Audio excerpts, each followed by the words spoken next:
næste skat. Klipper motiv om en drømme og saks. Papirsilhuetter af det fineste slags. Livet er langt, lykken er kort. Særlig er det, der tager givet det bort.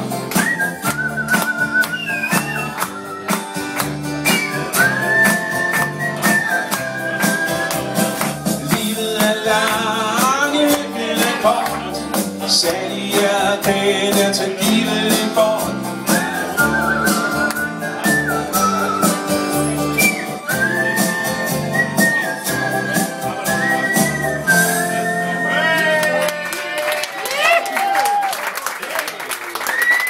Tak skal I have.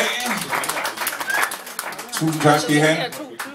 Det er sådan, at mit orkester, ja, det orkester, jeg har med mig i dag, Bellamy og Cuban, de spiller sammen herinde i den her.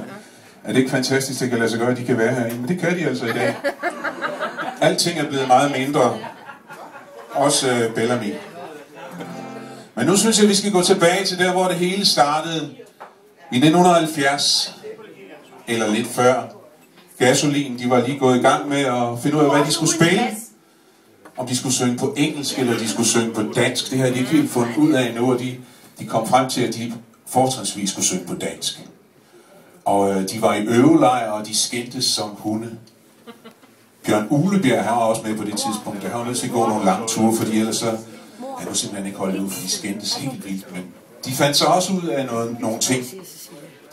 Den første sang, de lavede sammen, er den her sang, vi skal have nu, som handler om at gå en tur gennem Københavns gade.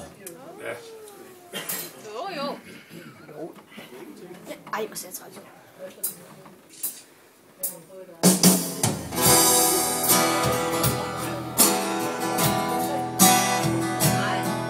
Da jeg gik ud over Lange,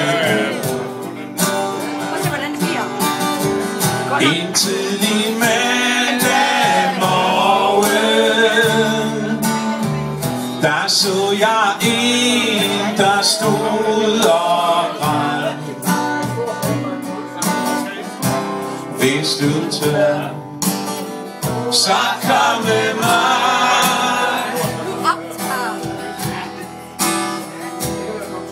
Jeg gik forbi dæmonernes port,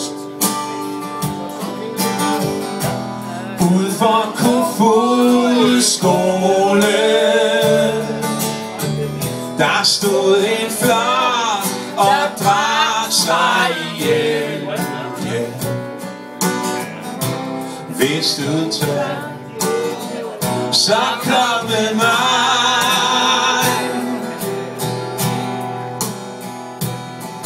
Jeg mødte en, der gik rundt med vogn op.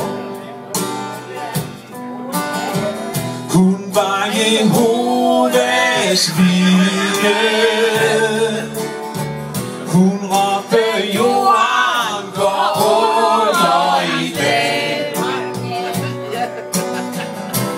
Hvis du tør, så kom med mig. Kom med mig. Jeg så en kvinde, der løb efter sin mand. Hun havde så skønne øjne. Hun råbte, hey, du har stjålet mit liv. Yeah. Hvis du tør, så kom med mig.